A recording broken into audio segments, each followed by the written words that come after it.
Hey, what is up YouTube? It's Malorn here, and I'm here with another great video for you guys today. I'm currently in test realm in Wizard101. It opened for the spring update of 2018. Sorry, just a bit of a habit collecting the reagents. I apologize for my voice. It's a bit rough right now. It's allergy season, and honestly, I think my voice is slowly disappearing. Hopefully, it doesn't end up just vanishing on me. That would kind of suck. Anyways, the point of this video today, I'm going to show you guys something, and I thought this was kind of interesting.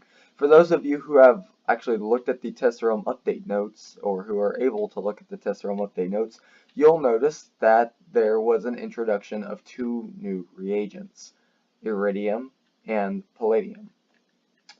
Or iridium, I'm not exactly sure which one it is.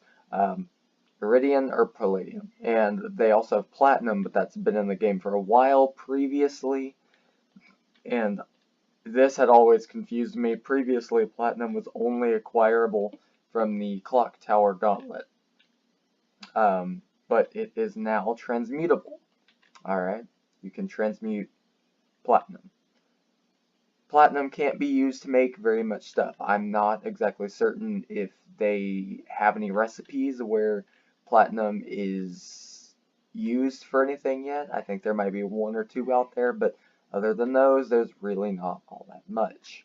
What I do want to point out to you guys, and I noticed this little pattern, I'm sure many of you have already noticed it, but I kind of want to get it out there just for the ones who haven't. Alright, I have to go to my crafting, go to my transmute recipes. For those of you wondering where all of my reagents are, you know, I keep them all in my shared bank so that any of my wizards can use them. So that's where I keep all my stuff. We're going to do a little bit of work here. We're going to start with platinum because it is currently the last metal reagent, the last of its category. That's what I like to call them, the metal reagents. That's what they are. They're their own kind of category of reagent. Now, what I'm going to show you, it's kind of interesting. It's kind of not. It's not really conspiracy theory-ish, but it's just a pattern I noticed, and I thought it would be interesting to share with you guys. I'm going to let you guys know about some of the other updates after I show this to you. If you want to go ahead and skip this part of the video, I'll be sure to put a thing down in the comment section letting you know, where to skip to. I do apologize for my kind of inability to speak here. It's just, yeah. It's been a long time, been a long day. Alright, platinum. A density of platinum requires 10 iridium. Is that iridium? Iridium. Yeah, so it's iridium. I was trying to figure out if I was pronouncing that right. I wasn't entirely certain. So now we go to iridium, which is right here. That's a rank 12. Platinum's rank 13. You need 10 palladium to craft 1 iridium. So now we go back to the palladium. To craft 1 palladium, which is a rank 11, you need 10 draconium. So we're going to go to the draconium, which is right there, rank 10. Now to craft a scale of draconium, you need 10 orichalcum. Obviously there's these little these little opals and stuff here. I'm just ignoring those. I'm focusing primarily on the metal reagents. So draconium requires 10 orichalcum. Now we're going to go to the orichalcum. I don't know if I'm pronouncing that right, but, that's just how I'm going to say it, because that's what it looks like to me. Alright, so to craft that, you need 10 mithril. Now, orichalcum's a rank 9. So we're going to go to the mithril. You need 10 of those. You need 10 mithril to craft that. So that's where we're going. And mithril's rank 8, a glitter of mithril. To craft a glitter of mithril, you need 10 tungsten. Now we're going to go to tungsten, which is right here. That's rank 7. See, it's going down slowly. So to craft one of those, you need 10 bronze. Honestly, at this point, we're in the reagents that are really easy to get without having to transmute, but we're going to keep going anyways. You need 10 bronze to craft 1 tungsten. So now we go to bronze. And we're slowly getting, less, I guess, technologically advanced as we go down. So to craft 1 ingot of bronze, which is rank 7, you need 10 cobalt. Again, you need the opal, but we're ignoring that. 10 cobalt. So you go to cobalt, which is right here. It's rank 5. Did we skip? I don't know. Wizard rank 6. God, my mind is just out there. To craft 1 deposit of cobalt, you need 10 nickel. So now we're going to go to nickel. Let's find nickel. Where's nickel? There we are. To craft a nugget of nickel, which is rank 4, you need 10 copper. So now we go back up here to copper, and we see that it's rank 3. A blister of copper requires 10 iron to transmute. So now we're going to go to iron. To transmute 1 iron, a flake of iron, you need 10 pyrite. So now we're going to go to pyrite, which is right here, a sliver of pyrite, rank 1, and that requires 10 stone blocks. And by the way, there are some reagents on my wizard. I keep them there because they're already filled up in my shared bank, so I can't keep them in my shared bank. Once I fill up on stone blocks on this wizard, the rest of my stone blocks, I'll split in half my shared bank, and I'll move those stone blocks to like my balance wizard. Then I'll move all these into my shared bank, and then I'll just start the process of building up more and more stone blocks so that I keep going. So I never sell reagents. I rarely use them unless there's something I actually want to craft. So they just kind of build up. But anyways, I just thought that was kind of interesting, you know. It's the first time in Wizard101 that I've seen anything like that. I know that a lot of you may have noticed it already, but honestly, this is my first time. I'd also like to point out, and this I just noticed, I don't even think this was in the update notes, you are going to be able to craft elixirs soon, apparently, because that's up here under recipes. I'm not certain how that's going to work. Maybe that's like a new feature or something, crafting elixirs. Probably going to come in the next update.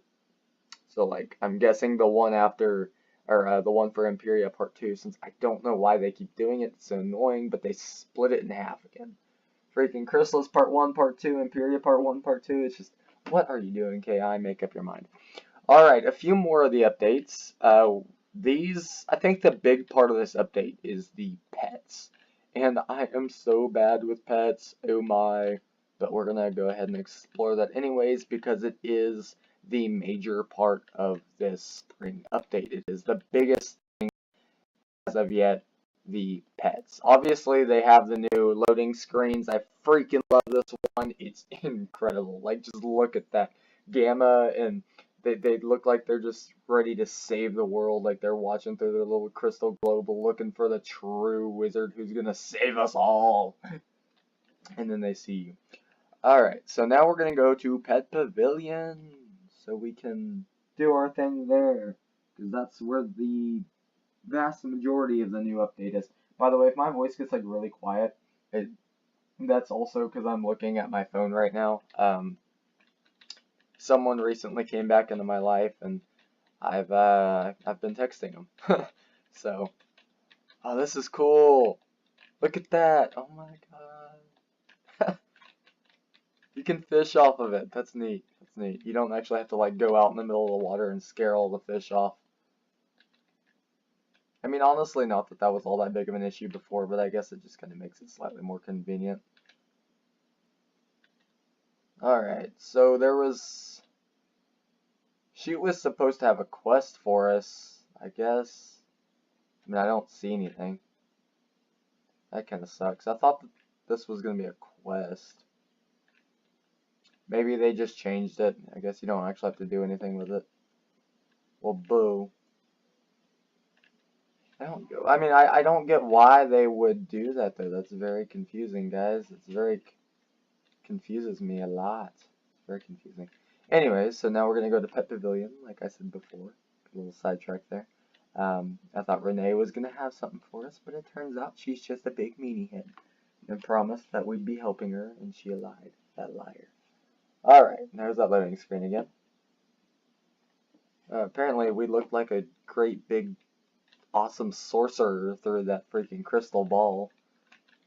That makes me feel better. Okay, so the Hatchmaking tome. This is where we need to go.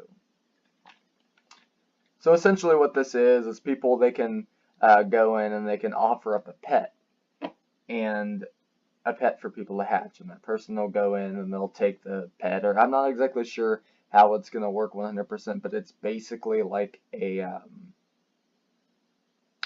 it's like the quest helping thing, the kiosk outside the bazaar. except instead of helping people with quests, you're offering up pets for people to hatch with. I'm assuming that it still costs gold. I'm not sure how that kind of a transaction works. Like if you're not online and someone comes up and they need to hatch your pet or whatever and they click on your pet, like does it secretly while you're not looking take the gold out? Also, who is this person having 622 energy? Who is this? What? What?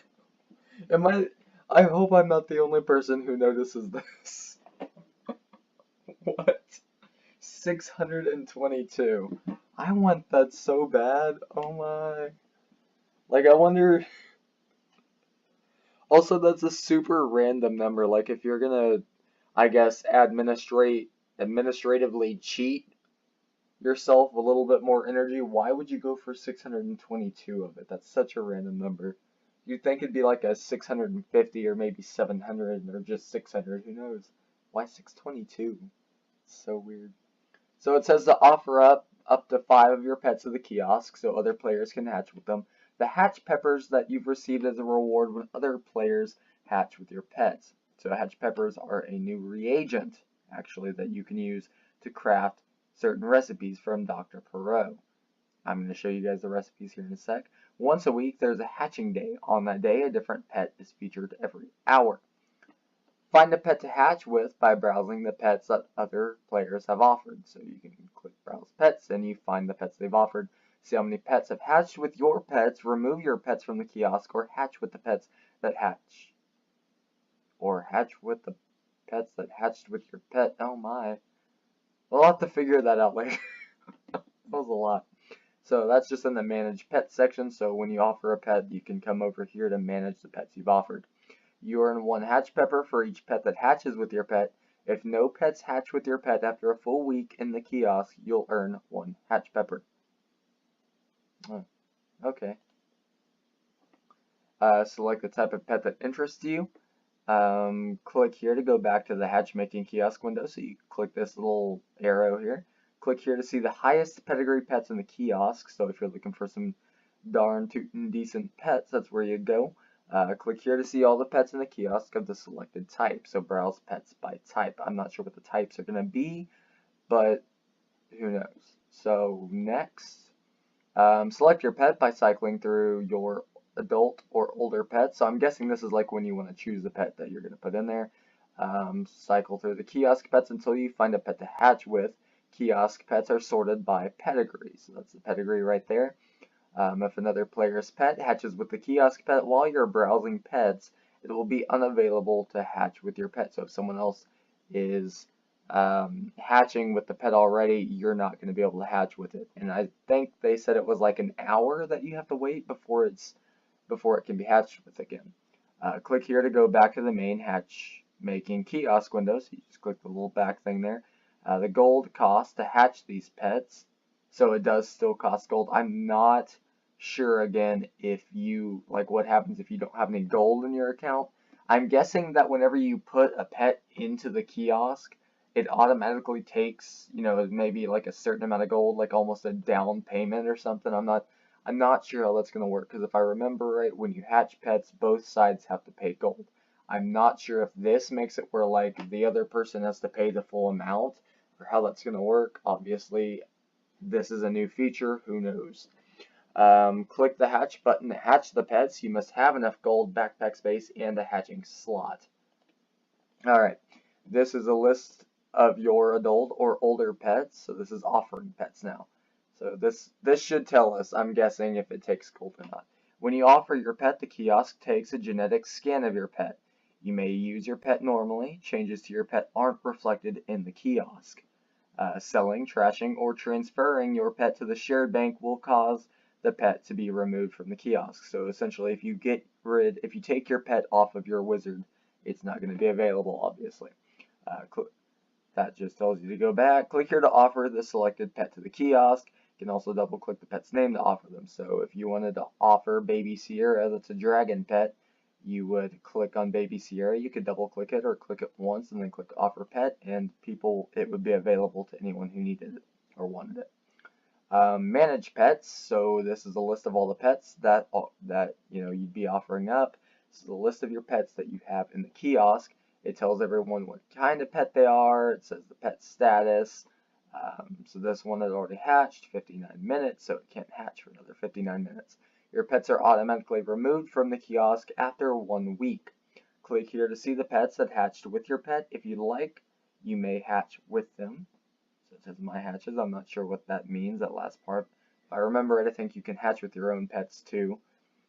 So you can hatch 2 of your own pets. I've never actually done it personally. I've always hatched with other people, but it's still a possibility. Click here to remove all of your pets from the kiosks. If you don't want to go pet by pet, you just remove them all.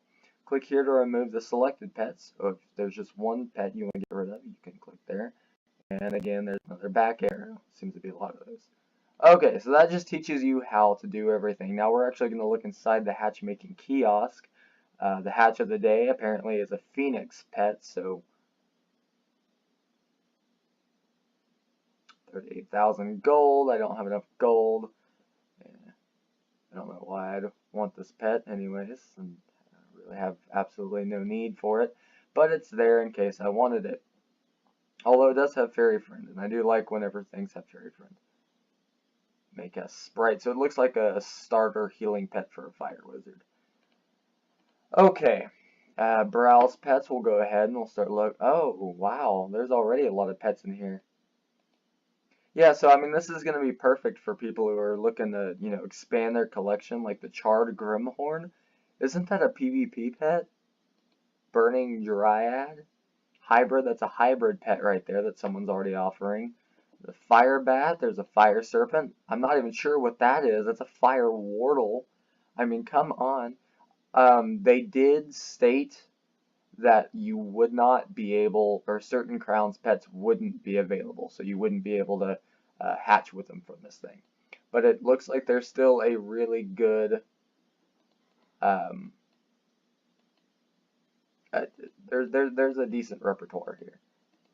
There's a lot of variety still available. I was a little worried about that whenever I first read that Crowns pets wouldn't be available, or a lot of them wouldn't, because a lot of the pets out there, some of the really good pets, they are usually from like Crowns packs or from bundles or stuff. But now, thinking about it, now that all the street bosses and skeleton key bosses, all of them have their own little pets that they drop these days, that might not be completely true. Like I said, there are a few Crowns pets that still drop, so obviously it tells you which ones are from a Crown, which ones are from Crowns, and which ones aren't.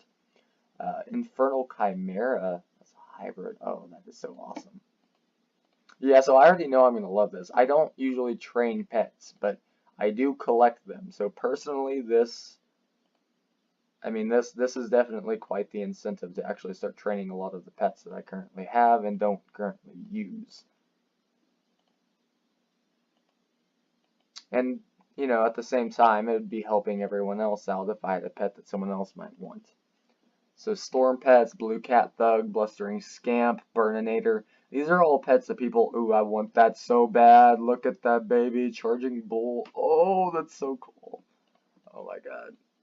Okay, so then Cloud Beast, Cloudburst Sprite. You've got a Deep Leviathan. That's nice. I mean, I already have like 10 of those, but I guess if someone wanted it.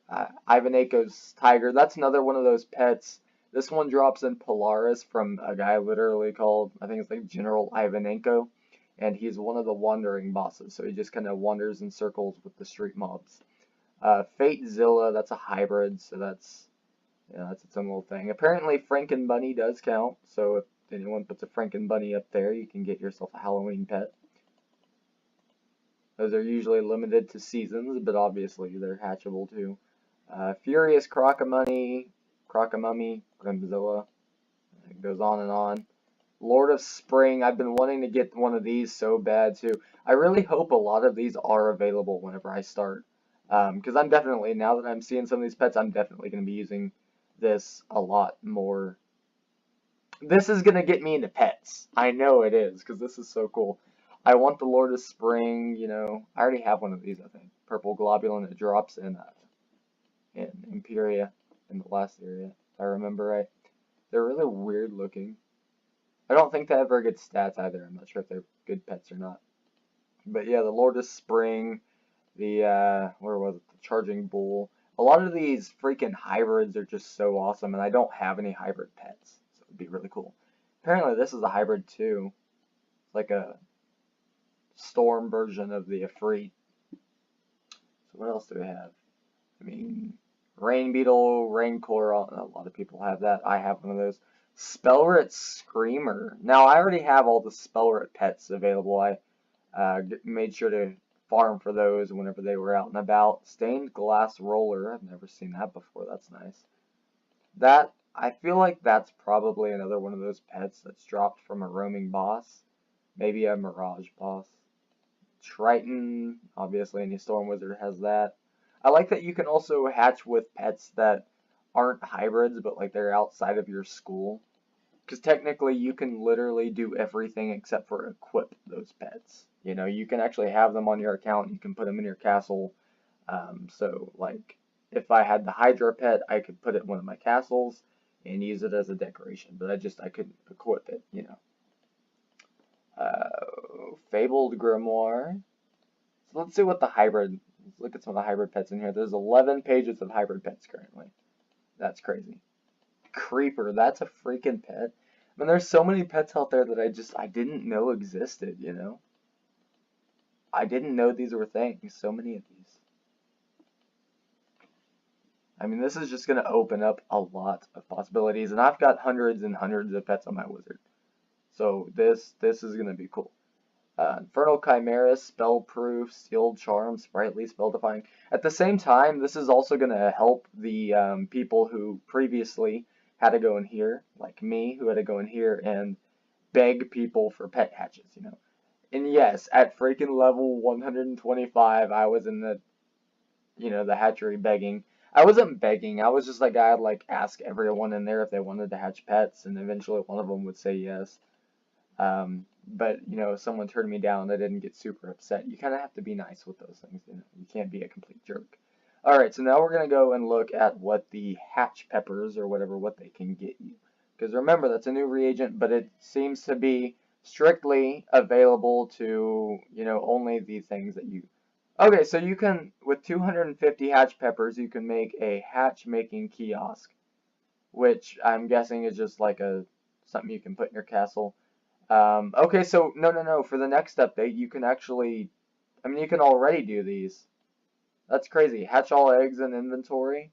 Clear hatching slot elixir. I mean, that's amazing. Okay, so these are already available to you. You only get one hatch pepper, though. That kind of sucks. I'm guessing it's relying on the idea that you'd end up getting a lot of hatch peppers from a lot of people hatching your pets. So maybe, like, you know, the more people hatch with your pet, the more hatch peppers you get. And then if you don't get any hatches, you at least get one hatch pepper at the end of it all, you know. Alright, well, guys, that for the majority, I mean, for the most part, that's the majority of the updates. I will look into all of the other updates and see if they're interesting. I'll try and figure out how some of this stuff works so that I can better explain it to you in a separate tutorial video. So I'll have a tutorial video coming up, especially for all this new hatching stuff. I mean, everyone has a decent understanding of how the hatchery works, but I think this kiosk is going to change a lot of things, but it's going to make this game so much better. And for the people who are really scared to get into the whole pet scene, like me, I'm not exactly scared to do it. I don't understand it all. Like, it's still pretty complicated for me, but I feel this just kind of, it helps collectors. Because in this game, you know, there's a lot of collectors. There's people who collect wands, you collect pets, housing items, all that stuff.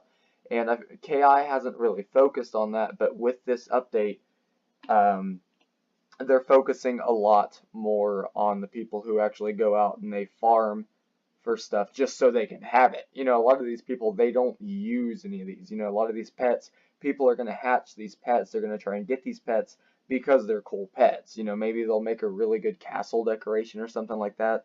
But just generally collecting stuff in this game, up until this point, it hasn't really been acknowledged by the game makers themselves. They are currently, it seems, trying to make strides in the general direction of, hey, yeah, there are people out there with hundreds of pets. Like, maybe we should give them a bit of a shout out. speaking of which, I will be making a second video, and I thought this was pretty cool, so I felt like it required its own little video. There is a new update in the spring update. It's called the Pet Tome, and essentially what it does is it lists off all of the pets you currently have. So it tells you, what pets you have, and by the looks of it, it tells you how many of each school you actually have on your wizard. So that's pretty cool. Anyways, guys, I'll be making a second video to explain more about how that works, and I'm going to go through all of my castles before I make that video, and I'm going to find all of my pets, and I'll make sure to have them all listed here in the tome. When the video begins, I'll show you guys my pets, I guess. Honestly, on Live Realm, I have a lot more pets now because I recently bought some crowns, and I ended up getting a bunch of useless pets from some packs, so I've got a bunch more available. I'll see you guys on the next video. I hope you guys liked the video. Be sure to like, be sure to comment, give me your opinion on everything. Tell me what you think about the new update. Me personally, I don't think it's very extensive. It's not a very expansive update. There's not that much stuff, but at the same time, what they did add is some pretty. It's incredible. I guess quality over quantity definitely matters for updates, but I feel like they could have put a little bit more into it. Not a little bit more effort. They did plenty of that this time, but just a little bit more jazz, I guess. Maybe toss some smaller things in there. I don't know. I do like the hatch pepper reagent, though. I thought that was a really cool idea. I really like that. That's neat. Alright, guys, I'll see you on my next video. Be sure to subscribe if you generally enjoy my videos, because I know it's got some pretty cool content on there. Yeah. Peace out.